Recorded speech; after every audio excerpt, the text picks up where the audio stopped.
My name is Sabine Hazboun. I'm 30 years old. I'm from Palestine, born and raised, based in Switzerland, and I'm an Olympic swimmer. I started swimming when I was 9, or competing when I was 9, in Bethlehem, Palestine. And my first world championships was when I was 13 years old. When I was 16, I got a scholarship from the Olympic Solidarity to move from Bethlehem, Palestine to Barcelona in Spain. And I competed in a total of 5 world championships, 2 Asian Games, Olympic Games, and Youth Olympic Games, and many other international events in 50 and 100 freestyle and 50 butterfly. My retirement actually was not really my choice. My scholarship came to an end. And so I was training at the High Performance Olympic Training Center in Barcelona. The name is Centro de Alto Rendimiento in Sant Cugat in Barcelona. So my scholarship was from 2011 2015. In February 2015, my scholarship came to an end. Unfortunately, it was not my choice. I really wanted to continue.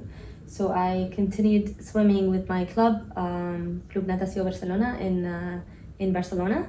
But it was after a year and a half, so after until 2016, mid 2016, a little bit later, it was almost impossible to continue. Waking up, studying, waking up at 4:30 or 5, and then trying to swim and finance it all on my own as a 21-year-old, I think, at the time, to do it all on my own, with no scholarship. So in the end, I decided to carry on, but not really carry on. I started trying to accept the idea that I'm not competing anymore, but I still wanted to swim. To go back a little bit, I mean, swimming was everything that I ever wanted, right? Like growing up in the really hard conditions in Bethlehem, Palestine in the 2000s, I didn't have all the facilities that any other athlete can have. So swimming was everything I ever wanted, to go to the Olympics and everything. So once I got that, it was such an amazing feeling to have all the facilities, everything offered, everything facilitated, high performance, just anything that I wanted and I wished to have as a high performance athlete. So once that was not available anymore, and I couldn't afford that anymore after the scholarship, it was such, I mean, it took me 10 years to understand it mentally and physically that I'm transitioning to another career when I'm doing something else. So to answer how I felt during my career transition, it was really loss of identity, confused a little bit. If you ask me, would you regret anything? Actually, no, because it was part of the process that led me to how I feel and who I am right now. But it was really hard, and sometimes I think, actually, do athletes have to go through that? Like, do they really have to take 10 whole years of mental and physical recovery to find themselves again, what they like again? So it was a hard journey. The challenges that I felt during my career transition is mostly, I would say mentally, more because luckily I had my university, I was still studying. So I stopped competing in my second year of university. So I was already studying translation and interpretation, which is a career that is far away from swimming or far away from sports, which is a positive thing for me at the time, because I really needed something a bit far away from sports to focus on something else, which was recommended to me actually by my coach, by my entourage, my family, everyone who helped me during my career, to have something else to focus on other than sports. So I was studying translation. So in that part, it was really positive because I was really focusing on my studies. I was really focusing on my career, graduation. But the hardest part was, okay, am I not a swimmer anymore? Who am I? And we always speak about the loss of identity, post-Olympics depression. Okay, I'm not the swimmer anymore for people.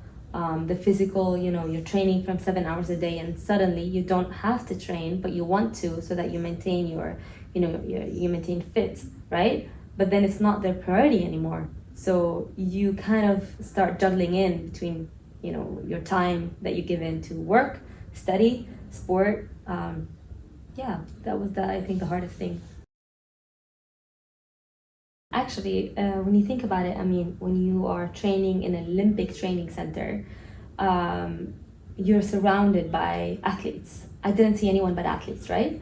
And to me, this is the normal that I got used to. Seeing giant bodies, giant athletes. Everyone is stoned. Everyone is fit. Everyone is maintaining a healthy diet within what's possible, right? And I'm not sure if I can call it healthy actually, because what's define healthy? What's healthy for you? What's healthy for me? It's really differs from a person to another, of course.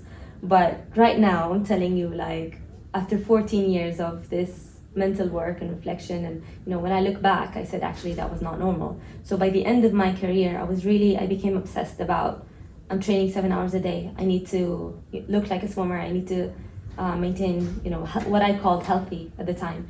And then not many people knew the struggle of, to maintain, for us as athletes who want to maintain this very strict, very, very strict diet that is not healthy. I mean, I came to know that that was not healthy at all.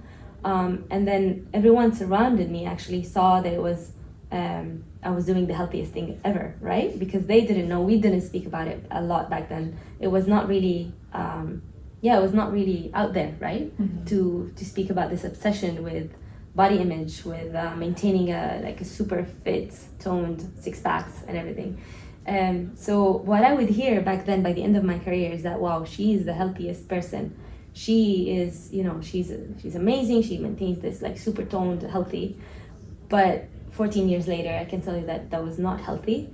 In fact, when I stopped competing, when I was trying to juggle between my time, I would skip so many meals because whether I didn't even have the energy to cook after I lost, I lost my scholarship, so I had it all on my own. I was 20 or 21, so it was really hard, and I was not realizing that actually I had an eating disorder. So I wanted to, if I'm not training 7 hours a day anymore, I still want to look like a swimmer. I still want to look fit. I try to cut. It was from, everything from counting calories, from trying to maintain the same weight, but I ended up losing a lot of weight. We're talking about probably 45 kilos after a year later after I stopped competing.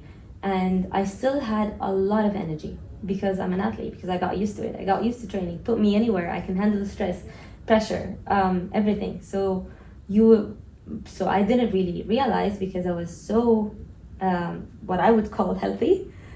So this is my struggle actually with the physical health during my career transition. And the one thing that I really appreciate now I feel like I'm in another world with my relationship with food. It's better than ever. And this is the one thing that I always try to tell athletes right now is how to maintain a healthy relationship with food, with body, with mental health, of course. So I stayed motivated during my career transition by being busy. I didn't have the choice to stop. It's a privilege sometimes. You say, I never had that privilege to stop and do nothing, or let me not study, and who's going to finance everything? Who's going to finance your life if you're not working, if you're not doing what you're doing every day? So I stayed motivated by being surrounded by good friends and family, of course, my family first and foremost, even though if they're still based in Palestine, but we're always in touch, of course. They're my best friends, they're my family. And trying new hobbies and sports. And I'm not gonna lie to you, of course, I did stay motivated. I motivated myself, of course, but in 2019 I had a burnout from, so it was not from, I never had these during my sport career. I didn't have a burnout. I did have depression, I did have an anxiety, but I didn't have an actual burnout until 2019, where I said, I've tried my best, what am I doing? Where am I going in my career? I studied, I put so much effort in my studies, in my career, and if you had asked me if I had a burnout back then, probably I would have said no, because I love life. I love life so much. And I've always had these dreams and things that I want to do and accomplish. But it was not about this. So the short answer, I was not motivated the whole time. When my scholarship ended, so of course I had a lot of support from the Olympic Training Center in 2015. They didn't just leave me alone. They followed up, also from the Olympic Solidarity, of course. So I had the whole support system. But right after that, so once I did not have my scholarship, of course I had my family support. I had all the people that I've met throughout my career, but like one specific program or something, no, not until later, where I found out, like, okay, there are so many resources that are available online for former athletes. And but we're talking about 2016, no, I really stepped away a little bit from sports. I didn't watch Rio Olympics, but then I felt too far away from sports, so I really wanted to go back to my passion. In the end, sports is my life, and it's not my whole life, it's a big part of me. So I slowly came back to found myself again in sports. That's when I decided to do sports management, even though I didn't study sports as bachelor's. So my plan for life after sports while competing, if you ask me about, while studying university, or even before that, I was not sure. I've always put my best efforts to study and take out, because the thing is, it was a bit special, my studies, because I finished high school in Spanish. So that means I arrived in Spain not knowing a word in Spanish, and 1 year later I did the public exams as a normal native Spanish speaker. No one had believed that I would do that. In fact, all the teachers told me, it's impossible for you to succeed in university public exams as a Spanish native. Like, this doesn't happen. We know you put all your efforts in it. We know your hard work, but let's be realistic. You cannot do the history exam when you're 18 and you just arrived in Spain and you don't know anything. But I did get a full mark in my public exams in history, in Spanish history, and then I didn't have a specific plan of what I wanted to study, but I knew that I like humanities and history and sports, a bit more. I would say like more humanities and literature more than sports, of course. But my plan was, when I started studying, of course, my plan was really, I wanted to become really different things. I had different options, whether an interpreter, because that's what I studied. But then when it comes to interpreting, I do speak 6 languages, but I feel like if I only interpret them, it's not about my voice. I'm really spitting the words of another person. And as an athlete, I have a platform, I have a voice, and I feel like I have an opinion as well. And that's why I was my plan was always working in an international environment where I can give back in a way, but I would say no, where I can add something from my life experience, because I don't like to say only my working or studying or career experience, but the whole me, like the whole Sabine experience. Building a whole identity away from sport is such a hard task, of course, when you've been an athlete all your life. I've been swimming. That's what I used to think, I've been swimming all my life. I mean, who am I now? What am I doing? How do I build up another person when everything was about swimming? Everything. Well, little by little. I mean, it's a process, just like for anyone. So started finding new hobbies, new things that I wanted to do. And then I said, wow, actually, it's also related to the fact that I didn't have everything facilitated or offered growing up in extreme difficult conditions in Palestine, right? So right now, because we're talking about 2 extremes here, growing up in Palestine, but also extreme sport as an Olympian. So right after that, I feel like my whole life was about me being strict with myself.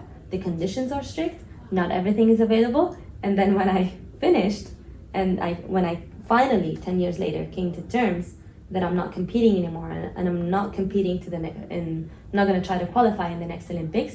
I can do so many things. I'm still young, I'm fit. I want to try so many different sports. So the way I found myself is through my hobbies, through meeting different people, in living in different places as well. So Spain, Switzerland now, and trying new sports. So I'm trying a new sport, which is diving right now. I'm learning all from scratch. So this is, and reading, writing, dancing, hiking, and sometimes I look at other people and I say we have so many things that we can try, new things in life.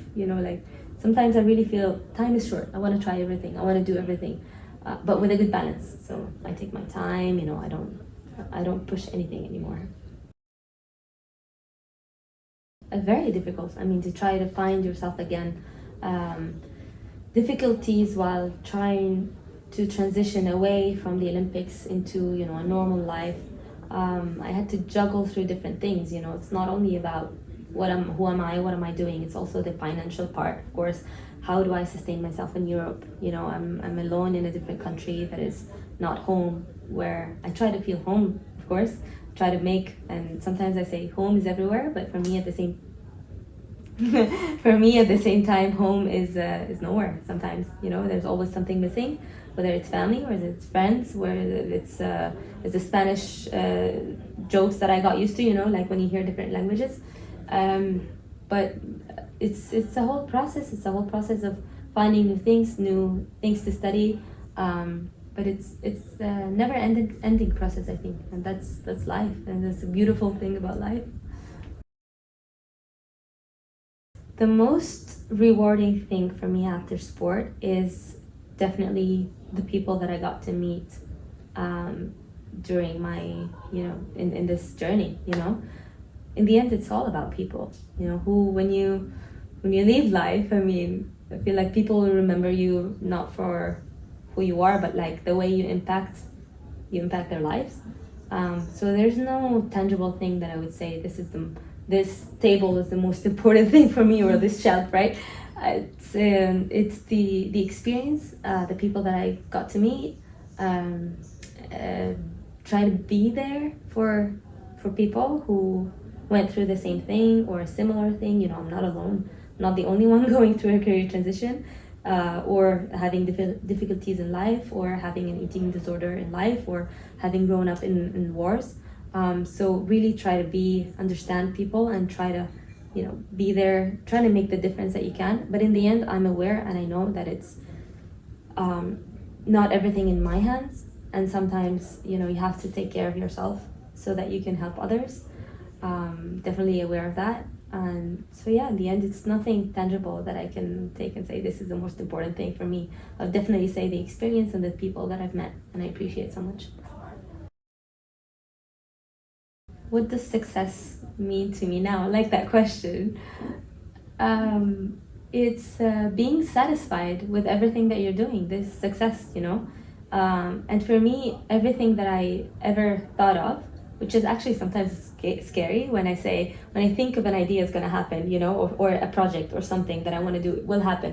So sometimes I need to stop it and say, no, I'm doing so many different things that I don't want to think about this now, because success is, when you know that you've dedicated a lot of effort and work into something, and you did it for yourself, for your own story, for your own satisfaction, because you wanted that and you proved to yourself that you can. This is success. There are so many life lessons and skills that are transferable from a sport career. When it comes to commitment, when it comes to discipline, athletes usually we speak about discipline, commitment, to be punctual, always on time. Be able to bypass any negative comment, or the opposite, to be able to really work hard when someone to be able to take criticism, right? So these are the things that we learn from a really young age as athletes. It doesn't come from a work experience, but it comes from, the coaching, the coaches telling you off or something, or this is how you learn. I feel like it's life experience. It's everything that you learned from sport, you can put it into work. And sometimes you don't realize how much, but there are so many things on a daily basis, and you say, "Oop, here's my how do I say, like, my athlete mindset is doing this right now." Is it positive? I'm sorry to tell you, break it for you. All these transferable skills are not. They are positive, but there is a negative part of them as well. Because sometimes I'm the same person, but I have my human side and my athlete side. My athlete side is stubborn, wants to do this exactly like that. I cannot. If I know that I want to do something, that I have to do something, I need to do it today and not tomorrow. I need to finish it. But then my human side is like, maybe tomorrow you're going to be more focused with more sleep. No, but I cannot. No, it has to be right now. I have to finish it right now. So there is a struggle sometimes when you say, do I have to be that strict with myself, or do I have to let in the human side? Or because I can tell you, I had to unlearn so much in my 10-year career transition. Unlearn, improve my, relationship with everything. The way I take things, the way I handle things, the way, flexibility, of course. So I would say when I was an athlete, I am an athlete. When I was competing, I wasn't really flexible with changing that. I have a schedule. This is I have a goal. Even when it comes to the smallest goals, whereas I started running, I remember exactly so during that career transition, I had to still see a record or a timing. So since I was not swimming, I started running, and I started doing 10K twice a week. And I had to do them below 50, like below 50 minutes, right? And there would be some days where I'd say, well, my knee is really hurting. I'm not used to impact sport. I know, I don't care. Like, no, this is happening now, and I'm not going to change it. So it took me, again, as I said before, 10 years to be flexible with myself, to accept changes, like, oh, okay, I'll do it later. It's fine. So I really love the word now, like, oh, later, yeah, it's fine. No pressure. Not the end of the world. An advice for athletes who are preparing for their own career transition is to have a plan. Really, when I was 12, people would say, what are you going to do? What are you... or when I was 12, I want to say, I used to think that at 40, I would still be competing at Worlds. Really. That's how I used to think. Which is not realistic, of course. I'm 30 and I'm not competing. And so have a plan. Seek help. There's so many people that have gone through that before you. Try to look for, if you have an idea, if you're studying something, try to look for someone who's already in that field. Speak to them. Try to make connections, network with if you want to learn about specific task. Try to see different options. Your first job is not going to be your dream job. In many cases, maybe you will, but always have a plan. And I trust that athletes have a plan, because they have athletes, they have an athlete mindset. If they don't have a plan, that's very okay. Also, it happens, because especially for those athletes who end their career due to an injury, it comes all of a sudden. They need time, and thanks to all the resources that's available right now, like Athlete Soul, of course, there's so many resources that they can look up to or seek help, especially whether it's the mental part from therapists or career or life coaches or anyone, but sometimes, I don't like to keep saying, oh, never give up, because I feel like these words are becoming a bit empty sometimes, I never give up. Okay, sure, cool. What if I feel like giving up? What do I do?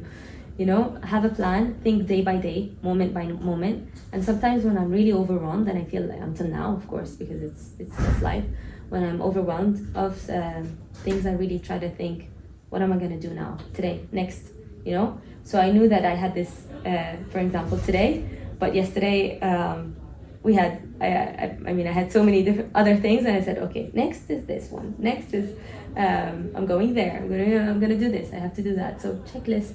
And if you feel overwhelmed, also checklist. Always, you know, reminders and journaling, writing, explore different things.